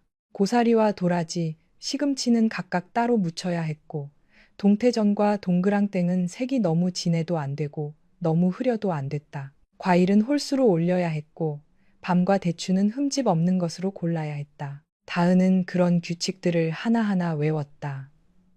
처음 이 집에 들어왔을 때는 몰라서 혼났고 이제는 알아도 혼났다. 남편 서도유는 아직 방에서 자고 있었다. 전날 밤 늦게까지 큰아버지와 사촌 형들을 맞이하느라 술을 마신 탓이었다. 다은은 잠시 방문 앞에서 멈춰섰다. 도윤을 깨워 무거운 제기함이라도 같이 내려달라고 말하고 싶었다. 하지만 곧 그 생각을 접었다. 깨우면 시어머니는 남편 피곤한 것도 모르고 새벽부터 들볶는다고 할 것이고 깨우지 않으면 모든 일은 늘 그랬듯 다은의 몫이 될 뿐이었다. 그녀는 조용히 숨을 삼키고 다시 부엌으로 내려갔다. 쇠고기 묵국이 끓기 시작하자 기름이 둥둥 떠올랐고 다은은 숟가락으로 거품을 걷어냈다. 손끝이 뜨거운 국물에 대었지만 소리 내지 않았다. 이 집에서 아픈 티를 내는 것은 게으름의 또 다른 이름처럼 취급되었기 때문이다. 해가 조금씩 밝아올 무렵 백미자가 2층에서 내려왔다. 그녀는 짙은 남색 한복 저고리에 검은 치마를 입고 있었고 머리는 단정하게 틀어올린 상태였다. 손에는 염주가 들려 있었지만 입에서 나오는 말은 염주알처럼 둥글지 않았다. 국색이 왜 이렇게 탁하니? 제사상국은 맑아야 한다고 몇 번을 말했어. 전도 너무 두껍게 붙이면 보기 싫다. 그리고 배는 꼭지 방향을 맞춰서 담아야지. 이런 것도 내가 일일이 말해야 하니? 다은은 손을 앞치마에 닦으며 고개를 숙였다. 어머니 다시 손 볼게요. 백미자는 한숨을 크게 쉬었다. 집안 제사가 장난이야? 내가 아무리 친정에서 이런 걸 제대로 못 배우고 왔다지만 시집 왔으면 배워야지. 시아버지의 첫 기일 제사가 끝나기도 전에 정다은은 젓가락을 조용히 상 위에 내려놓고 말했다. 저 이혼하겠습니다. 그 말 한마디에 마포구 성산동의 낡은 단독주택 안은 찬물을 끼얹은 듯 얼어붙었다. 방금 전까지만 해도 술잔을 기울이며 고인의 덕을 이야기하던 친척들은 입을 다물었고 전을 짚던 작은아버지의 손은 허공에서 멈췄다. 시어머니 백미자는 눈을 부릅뜨고 다은을 노려보았다. 너 지금 뭐라고 했니? 내 시아버지 제삿날에 감히 그런 말을 해? 하지만 다은은 더 이상 고개를 숙이지 않았다. 그녀는 상위로 피어오르는 미역국의 김과 식어가는 동태전, 정갈하게 깎아놓은 배와 사과를 바라보며 자신이 이 집에서 보낸 지난 5년이 저 음식들처럼 누군가의 체면을 위해 차려졌다가 아무 말 없이 식어버린 시간이었다는 것을 깨달았다. 그날 새벽, 다은은 누구보다 먼저 눈을 떴다. 아직 한강 너머 하늘은 어둑했고 골목에는 새벽 배송 오토바이가 지나가는 소리만 간간히 울렸다. 서울의 초가을 새벽 공기는 이미 서늘했지만 부엌 바닥에 발을 디디는 순간 그녀는 몸을 움찔했다. 시아버지 서만식의 첫 기일이었다. 살아계실 때 말수는 적었지만 이 집에서 유일하게 다은에게 따뜻한 눈길을 건네던 사람이었다. 그런 분의 제사였기에 다은은 전날 밤부터 쌀을 씻어 불리고 쇠고기와 물을 손질하고 나물거리를 다듬어 두었다. 고사리와 도라지, 시금치는 각각 따로 무쳐야 했고 동태전과 동그랑땡은 색이 너무 진해도 안 되고 너무 흐려도 안 됐다. 과일은 홀수로 올려야 했고 밤과 대추는 흠집 없는 것으로 골라야 했다. 다은은 그런 규칙들을 하나하나 외웠다. 처음 이 집에 들어왔을 때는 몰라서 혼났고 이제는 알아도 혼났다. 남편 서도유는 아직 방에서 자고 있었다. 전날 밤 늦게까지 큰아버지와 사촌 형들을 맞이하느라 술을 마신 탓이었다. 다은은 잠시 방문 앞에서 멈춰섰다. 도윤을 깨워 무거운 제기함이라도 같이 내려달라고 말하고 싶었다. 하지만 곧 그 생각을 접었다. 깨우면 시어머니는 남편 피곤한 것도 모르고 새벽부터 들볶는다고 할 것이고 깨우지 않으면 모든 일은 늘 그랬듯 다은의 몫이 될 뿐이었다. 그녀는 조용히 숨을 삼키고 다시 부엌으로 내려갔다. 쇠고기 묵국이 끓기 시작하자 기름이 둥둥 떠올랐고 다은은 숟가락으로 거품을 걷어냈다. 손끝이 뜨거운 국물에 대었지만 소리 내지 않았다. 이 집에서 아픈 티를 내는 것은 게으름의 또 다른 이름처럼 취급되었기 때문이다. 해가 조금씩 밝아올 무렵 백미자가 2층에서 내려왔다. 그녀는 짙은 남색 한복 저고리에 검은 치마를 입고 있었고 머리는 단정하게 틀어올린 상태였다. 손에는 염주가 들려 있었지만 입에서 나오는 말은 염주알처럼 둥글지 않았다. 국색이 왜 이렇게 탁하니? 제사상국은 맑아야 한다고 몇 번을 말했어. 전도 너무 두껍게 붙이면 보기 싫다. 그리고 배는 꼭지 방향을 맞춰서 담아야지. 이런 것도 내가 일일이 말해야 하니? 다은은 손을 앞치마에 닦으며 고개를 숙였다. 어머니 다시 손 볼게요. 백미자는 한숨을 크게 쉬었다. 집안 제사가 장난이야? 내가 아무리 친정에서 이런 걸 제대로 못 배우고 왔다지만 시집 왔으면 배워야지. 며느리 노릇이라는 게 밥만 한다고 되는 줄 아니? 그 말은 새벽 공기보다 차가웠다. 다은은 대답하지 않았다. 대답하면 말대꾸였고 침묵하면 인정이었다. 어느 쪽이든 그녀는 이미 잘못한 사람이었다. 오전이 되자 친척들이 하나둘 도착했다. 현관에는 검은 구두와 낮은 굽의 단화가 줄지어 놓였고 거실에는 향냄새와 사람들의 목소리가 뒤섞였다. 누군가는 고인의 인품을 이야기했고 누군가는 도윤의 회사 승진 소식을 물었다. 다은은 부엌과 거실을 오가며 차를 내고 과일 접시를 바꾸고 식어가는 전을 다시 데웠다. 큰어머니가 부엌 문턱에 서서 말했다. 그래도 다은이가 손은 야무지네. 전 색도 곱고 나물도 깔끔하다. 다은이 겨우 미소를 지으려는 순간 백미자가 곁에서 말을 잘랐다. 야무지긴요. 5년이나 살았으면 이 정도는 해야죠. 밖에 나가 돈 버는 것도 아닌데 집안일마저 서툴면 그게 더 이상하지요. 칭찬은 한순간에 비수가 되었다. 다은은 접시를 내려놓는 손에 힘을 주었다. 손톱 밑이 희게 변했지만 그녀는 웃는 얼굴을 유지했다. 이 집에서는 상처받은 얼굴마저 예의 없다는 말을 들었기 때문이다. 제사가 시작되었다. 도윤은 검은 양복을 입고 친척들 사이에 서 있었다. 절을 할 때 그의 뒷모습은 반듯했고 목소리는 낮고 점잖았다. 회사에서는 책임감 있는 팀장, 친척들 앞에서는 예의 바른 장남, 어머니에게는 효심 깊은 아들. 모두가 아는 서도윤은 그런 사람이었다. 그러나 다은이 아는 남편은 조금 달랐다. 그는 나쁜 사람이 되기를 두려워해서 늘 아무 말도 하지 않는 사람이었다. 누군가를 지키기 위해 싸우기보다 모두가 조용해질 때까지 고개를 숙이는 사람이었다. 문제는 그 침묵의 대가를 늘 다은이 치러야 했다는 점이었다. 다은은 제사상 앞에 무릎을 꿇고 향을 올렸다. 희뿌연 연기가 천천히 시아버지의 첫 기일 제사가 끝나기도 전에 정다은은 젓가락을 조용히 상 위에 내려놓고 말했다. 저 이혼하겠습니다. 그 말 한마디에 마포구 성산동의 낡은 단독주택 안은 찬물을 끼얹은 듯 얼어붙었다. 방금 전까지만 해도 술잔을 기울이며 고인의 덕을 이야기하던 친척들은 입을 다물었고 전을 짚던 작은아버지의 손은 허공에서 멈췄다. 시어머니 백미자는 눈을 부릅뜨고 다은을 노려보았다. 너 지금 뭐라고 했니? 내 시아버지 제삿날에 감히 그런 말을 해? 하지만 다은은 더 이상 고개를 숙이지 않았다. 그녀는 상위로 피어오르는 미역국의 김과 식어가는 동태전, 정갈하게 깎아놓은 배와 사과를 바라보며 자신이 이 집에서 보낸 지난 5년이 저 음식들처럼 누군가의 체면을 위해 차려졌다가 아무 말 없이 식어버린 시간이었다는 것을 깨달았다. 그날 새벽, 다은은 누구보다 먼저 눈을 떴다.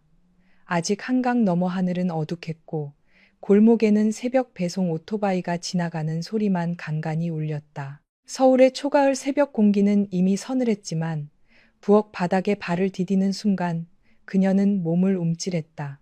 시아버지 서만식의 첫 기일이었다. 살아계실 때 말수는 적었지만 이 집에서 유일하게 다은에게 따뜻한 눈길을 건네던 사람이었다. 그런 분의 제사였기에 다은은 전날 밤부터 쌀을 씻어 불리고 쇠고기와 물을 손질하고 나물거리를 다듬어 두었다. 고사리와 도라지, 시금치는 각각 따로 무쳐야 했고 동태전과 동그랑땡은 색이 너무 진해도 안 되고 너무 흐려도 안 됐다. 과일은 홀수로 올려야 했고 밤과 대추는 흠집 없는 것으로 골라야 했다. 다은은 그런 규칙들을 하나하나 외웠다. 처음 이 집에 들어왔을 때는 몰라서 혼났고 이제는 알아도 혼났다. 남편 서도윤은 아직 방에서 자고 있었다. 전날 밤 늦게까지 큰아버지와 사촌 형들을 맞이하느라 술을 마신 탓이었다. 다은은 잠시 방문 앞에서 멈춰섰다. 도윤을 깨워 무거운 제기함이라도 같이 내려달라고 말하고 싶었다. 하지만 곧 그 생각을 접었다.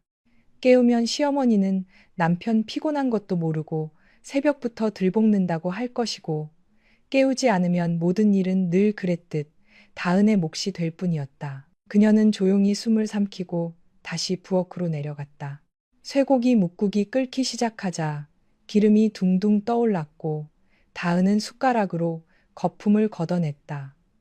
손끝이 뜨거운 국물에 대었지만 소리 내지 않았다. 이 집에서 아픈 티를 내는 것은 게으름의 또 다른 이름처럼 취급되었기 때문이다. 해가 조금씩 밝아올 무렵 백미자가 2층에서 내려왔다.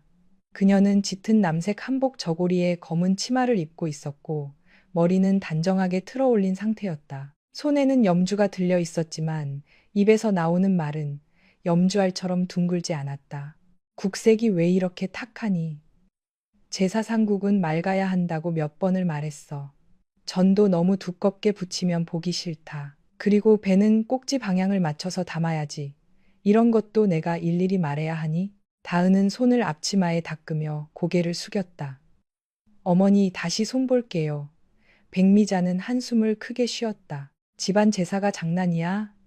내가 아무리 친정에서 이런 걸 제대로 못 배우고 왔다지만 시집 왔으면 배워야지. 며느리 노릇이라는 게 밥만 한다고 되는 줄 아니? 그 말은 새벽 공기보다 차가웠다. 다은은 대답하지 않았다. 대답하면 말대꾸였고 침묵하면 인정이었다. 어느 쪽이든 그녀는 이미 잘못한 사람이었다. 오전이 되자 친척들이 하나둘 도착했다. 현관에는 검은 구두와 낮은 굽의 단화가 줄지어 놓였고 거실에는 향냄새와 사람들의 목소리가 뒤섞였다. 누군가는 고인의 인품을 이야기했고 누군가는 도윤의 회사 승진 소식을 물었다. 다은은 부엌과 거실을 오가며 차를 내고 과일 접시를 바꾸고 식어가는 전을 다시 데웠다. 큰어머니가 부엌 문턱에 서서 말했다. 그래도 다은이가 손은 야무지네. 전 색도 곱고 나물도 깔끔하다. 다은이 겨우 미소를 지으려는 순간 백미자가 곁에서 말을 잘랐다. 야무지긴요. 5년이나 살았으면 이 정도는 해야죠. 밖에 나가 돈 버는 것도 아닌데 집안일마저 서툴면 그게 더 이상하지요. 칭찬은 한순간에 비수가 되었다. 다은은 접시를 내려놓는 손에 힘을 주었다. 손톱 밑이 희게 변했지만 그녀는 웃는 얼굴을 유지했다. 이 집에서는 상처받은 얼굴마저 예의 없다는 말을 들었기 때문이다. 제사가 시작되었다.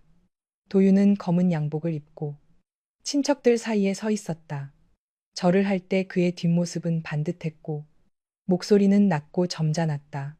회사에서는 책임감 있는 팀장, 친척들 앞에서는 예의 바른 장남, 어머니에게는 효심 깊은 아들.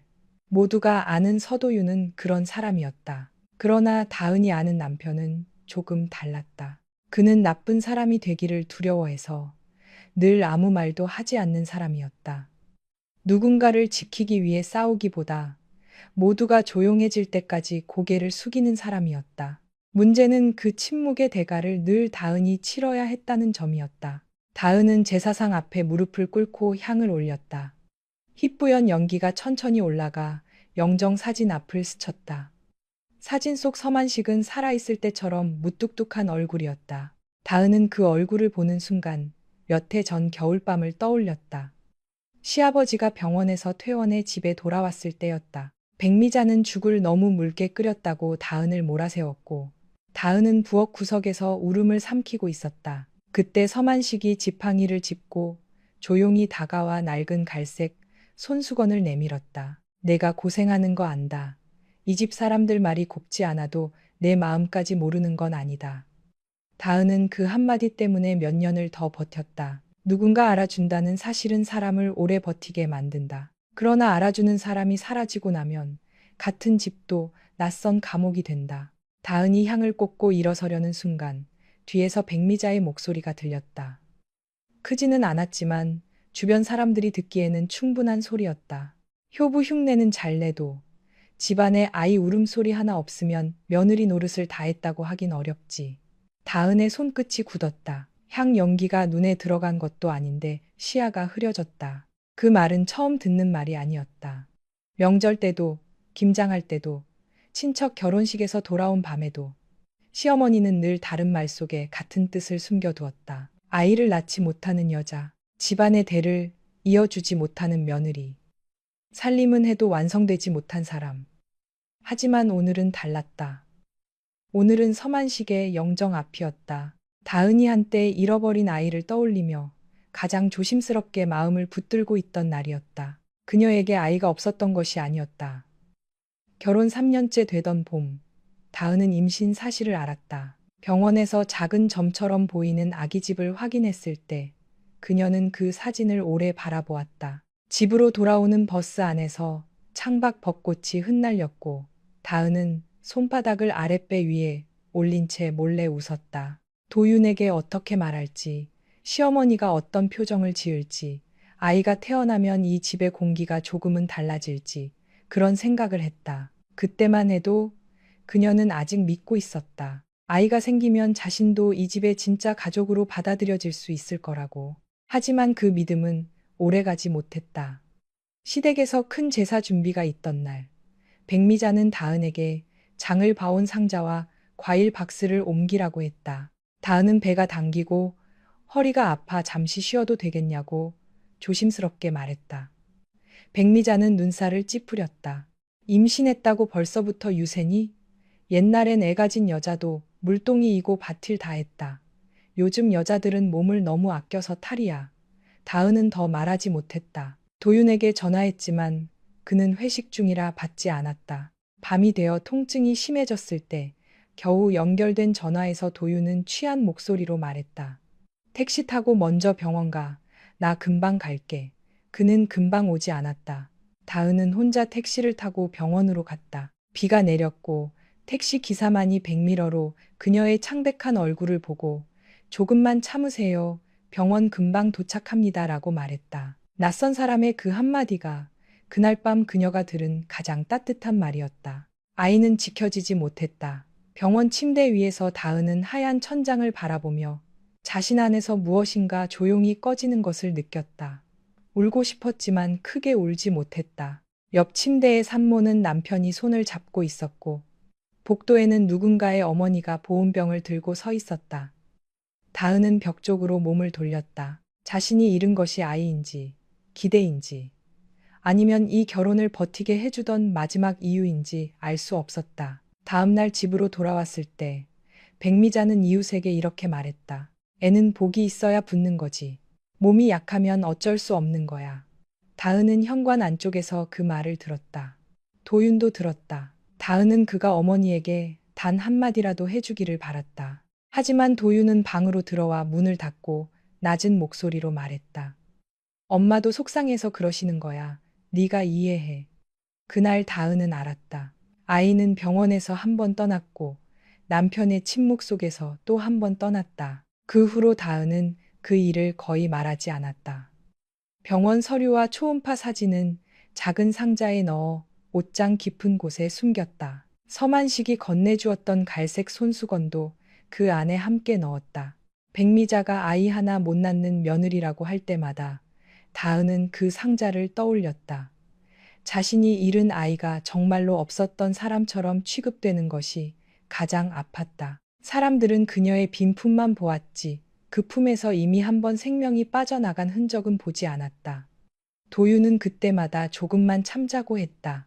참으면 좋아질 것처럼, 시간이 지나면 누군가 미안해질 것처럼. 하지만 참는 사람만 낡아갔다. 가해자의 말은 시간이 지나면 희미해졌지만 듣는 사람의 마음에는 더 깊이 박혔다. 제사가 끝나고 식사가 차려졌다. 거실에는 두 개의 낮은 상이 놓였고 친척들이 둘러앉았다. 동태전, 잡채, 갈비찜, 나물, 김치, 생선구이, 탕국이 차례로 올라왔다. 다은은 마지막으로 밥그릇을 나르며 자리에 앉지도 못한 채 상 옆에 서 있었다. 큰어머니가 술잔을 내려놓으며 말했다. 도윤이도 이제 40이 다 되어 가는데 아이 소식은 아직이니? 누군가는 말리는 척 웃었고 누군가는 다은을 힐끗 보았다. 백미자는 기다렸다는 듯 입꼬리를 내렸다. 그러게요. 집안 어른들 보기에도 민망하지요. 요즘 세상이 아무리 바뀌었다 해도 며느리가 들어왔으면 집안에 새 생명 하나는 있어야 하는데. 다은은 도윤을 바라보았다. 이번만큼은, 오늘만큼은 그가 그녀를 봐주기를 바랐다. 그런 말씀은 그만하세요라고 하지 않아도 좋았다. 그저 눈빛 하나라도, 손끝 하나라도 자신이 혼자가 아니라는 신호를 보내주길 바랐다. 하지만 도윤은 고개를 숙인 채 갈비찜을 집었다. 젓가락 끝이 잠시 흔들렸지만 그는 아무 말도 하지 않았다. 다은은 그 작은 흔들림마저 알아보았다. 그는 듣고 있었다. 알고 있었다. 불편해하고 있었다. 그런데도 침묵했다. 그것이 그녀를 더 아프게 했다. 모르고 상처 주는 사람보다 알면서도 외면하는 사람이 더 잔인할 때가 있다. 백미자는 술기운이 오른 친척들의 시선을 의식한 듯 목소리를 낮추면서도 더 날카롭게 말했다. 살림한다고 집에 있는 사람이 표정까지 어두우면 어떡하니. 아이도 없는데 집안 분위기라도 밝게 해야지. 남들이 보면 우리가 널 구박하는 줄 알겠다. 그 말에 몇몇 친척들이 어색하게 웃었다. 누군가는 밥을 떠먹었고 누군가는 물컵을 만지작거렸다. 아무도 말리지 않았다. 모두가 불편해했지만 누구도 다은의 편이 되지 않았다. 다은은 손에 들고 있던 새 젓가락을 천천히 내려놓았다. 아주 작은 소리였다. 그러나 이상하게도 그 소리는 방 안의 모든 대화를 멈추게 했다. 그녀는 먼저 영정 사진을 바라보았다. 서만식의 사진은 향연기 너머에서 조용히 그녀를 내려다보고 있었다. 다은은 마음속으로 말했다. 아버님 죄송합니다. 오늘만큼은 더는 참을 수가 없습니다. 그리고 그녀는 시어머니와 남편, 친척들을 차례로 바라본 뒤 입을 열었다. 저 이혼하겠습니다. 목소리는 떨렸지만 문장은 흐트러지지 않았다. 그 한마디를 하기까지 5년이 걸렸다. 어떤 말은 갑자기 튀어나오는 것이 아니라 수천 번 삼킨 끝에 겨우 세상 밖으로 나오는 법이다. 백미자는 벌떡 일어났다. 너 미쳤니? 지금 이 자리에서 그런 말을 해? 네가 아무리 근본이 없어도 그렇지. 시아버지 제삿날에 이게 무슨 망신이야. 도윤도 당황한 얼굴로 자리에서 일어났다. 그는 다은의 팔목을 붙잡고 현관 쪽으로 끌었다. 힘이 아주 세지는 않았지만 다은의 손목에는 금세 붉은 자국이 올라왔다. 골목으로 이어지는 작은 마당에 나오자 도윤은 낮은 목소리로 말했다. 다은아, 너 왜 그래? 오늘이 무슨 날인지 몰라? 친척들 다 있는데 우리 집 얼굴을 어떻게 만들려고 그래? 다은은 남편을 바라보았다. 바깥 공기는 차가웠고 담장 너머로 지나가는 사람들의 발소리가 들렸다. 그녀는 아주 조용히 물었다. 나는 5년 동안 당신 집 얼굴을 지켜줬어. 그런데 내 얼굴은 누가 지켜줬어? 도윤은 대답하지 못했다. 말문이 막힌 사람처럼 입술만 달싹였다. 그 모습마저 다은에게는 익숙했다. 그는 늘 가장 필요한 순간에 말을 잃었다. 집 안에서는 백미자의 목소리가 계속 들렸다. 저 애가 결국 집안을 뒤집어 놓네. 내가 처음부터 쉽지 않을 줄 알았어. 친정에서 뭘 배웠겠어. 친정이라는 말이 나오자 다은의 가슴이 다시 내려앉았다. 전라북도 전주 남부시장 근처에서 작은 떡집을 하며 혼자 딸을 키운 어머니. 결혼식 때도 백미자는 사람들 앞에서 요즘은 혼수 크게 안 해도 된다지만 그래도 예의라는 게 있는데라고 말했었다. 다은의 어머니는 그 말을 듣고 밤새 울었지만 다음 날 딸 앞에서는 웃으며 말했다. 시집 가면 잘 살아야 한다. 어른들 말씀에 너무 마음 다치지 말고. 다은은 그 말을 지키려 했다. 너무 오래, 너무 성실하게 지키려 했다. 그래서 자신이 얼마나 망가지는지 몰랐다. 도윤이 다시 말했다. 일단 들어가서 얘기하자. 지금은 네가 감정적이야. 다은은 천천히 고개를 저었다. 나는 오늘 처음으로 감정적인 게 아니야. 오히려 처음으로 정신이 맑아. 그 말에 도윤의 얼굴이 굳었다. 다은은 자신의 손목을 그의 손에서 빼냈다. 붉은 자국이 남아 있었지만 이상하게도 아프지 않았다. 더 깊은 곳에서 이미 너무 오래 아팠기 때문일지도 몰랐다. 그녀는 다시 집 안으로 들어갔다. 친척들의 시선이 일제히 그녀에게 쏠렸다. 누군가는 혀를 찾고 누군가는 눈을 피했다. 다은은 부엌으로 가 앞치마를 풀었다. 새벽부터 몸에 두르고 있던 앞치마에는 기름 냄새와 국물 자국, 땀 냄새가 배어 있었다. 그녀는 그것을 아무렇게나 던지지 않았다. 깨끗하게 접어 부엌 문턱 위에 올려놓았다. 마지막까지 예의를 지키고 싶어서가 아니었다. 자신이 이 집에서 했던 모든 노동이 아무 의미 없었던 것이 아님을 적어도 자신만은 알아주고 싶었기 때문이다. 방으로 올라가 작은 가방 하나를 챙겼다. 옷 몇 벌, 지갑, 휴대전화, 오래된 병원 서류가 든 상자. 그리고 갈색 손수건, 초음파 사진은 상자 안쪽에 그대로 있었다. 다은은 그것을 잠시 바라보다가 가방 깊숙이 넣었다. 도윤은 방문 앞에 서 있었지만 막지 못했다. 그는 아마 아직도 생각했을 것이다. 며칠 지나면 화가 풀릴 거라고, 어머니가 조금 달래고 자신이 미안하다고 몇 마디 하면 다은이 돌아올 거라고. 그동안 늘 그랬으니까. 다은은 싸우지 않았고 오래 울다가도 결국 밥을 차렸으며 다음 날이면 다시 부엌에 서 있었다. 그러나 사람은 어느 날 갑자기 변하지 않는다. 다만 오랫동안 무너지고 있다가 마지막 조각이 떨어지는 순간 더 이상 같은 모습으로 서 있을 수 없게 될 뿐이다. 현관을 나서기 전 다은은 마지막으로 거실을 돌아보았다. 제사상은 아직 치워지지 않았고 갈비찜의 기름은 하얗게 굽기 시작했다. 백미자는 친척들 앞에서 분노와 수치심을 감추지 못한 채 서 있었다. 큰어머니는 난처한 얼굴로 시선을 내리깔았고 작은아버지는 헛기침을 했다. 누구도 다은에게 가지 말라고 말하지 않았다. 누구도 미안하다고 말하지 않았다. 그 침묵은 다은에게 이상한 확신을 주었다. 자신이 나가는 것이 맞다는 확신. 이 집에 더 머물면 언젠가 자신이 정말로 아무것도 아닌 사람이 되어버릴 것